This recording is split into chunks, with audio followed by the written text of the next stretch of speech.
પહેલી જાન્યુઆરીથી ફાસ્ટેગનો અમલ સામે હવે સુરતમાં વિરોધ કરવામાં આવી રહ્યો છે। નાકર સમિતિના નેજા હેઠળ મીટિંગ મળી। મીટિંગમાં અનેક આગેવાનો પહોંચ્યા। 3 સંસદ સભ્યોને આવેદન અપાશે। ગામ લોકોમાં જાગૃતિ લાવવા માટે પ્રયાસ કરવામાં આવશે। કામરેજ ટોલનાકા સામે વિરોધ કરશે।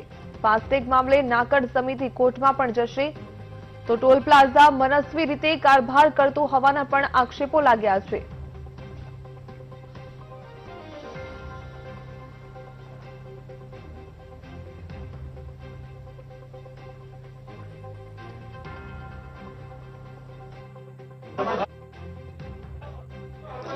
एक जान्युआरी थी तमाम टोल प्लाजा पर फास्टेग फरजियात बनी रह्यु छे। फास्टेग फरजियात बनतानी साथे ज छे स्थानिकोए पण पूर्ण टोल वसूलवो पड़शे, आपवो पड़शे। अत्यार सुधीमां जे छे स्थानिकोने पासेथी टोल लेवामां आवतो न हतो, तेने लईने खास करीने हवे नाकर समिति जे छे मैदाने आवी छे। नाकर समिति द्वारा एक मीटिंगनुं आयोजन करवामां आव्युं हतुं, जेमां अमुक निर्णयो लेवामां आव्या छे।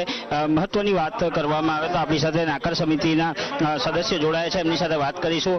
दर्शनभाई, આજની મીટિંગ કઈ રીતનું આયોજન, શું નક્કી કરવામાં આવ્યું છે?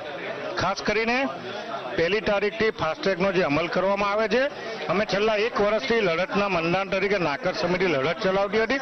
આજે અમે ખાસ કરીને મુખ્ય આગેવાનોની મીટિંગ બોલાવીને ઠરાવો પસાર કરવામાં આવ્યા।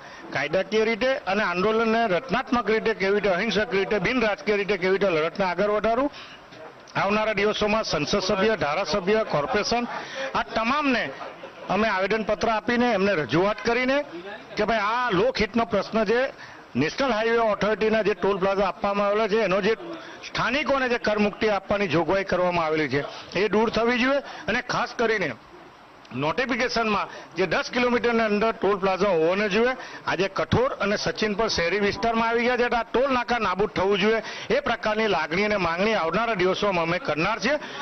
લોકોને જાગૃતિના ભાગરૂપે મિટિંગો કરીને ગામડે ગામડે મિટિંગ કરીને પછી નેશનલ હાઈવે 8 અને હજીરા ઢોલિયા રોડ બંનેને આવનારા દિવસોમાં ચક્કાજામનો કાર્યક્રમ આપીને લોકહિતમાં અમે આંદોલનને વધારે અહિંસક રીતે આગળ વધારવાનો પ્રયત્ન કરવાના છે।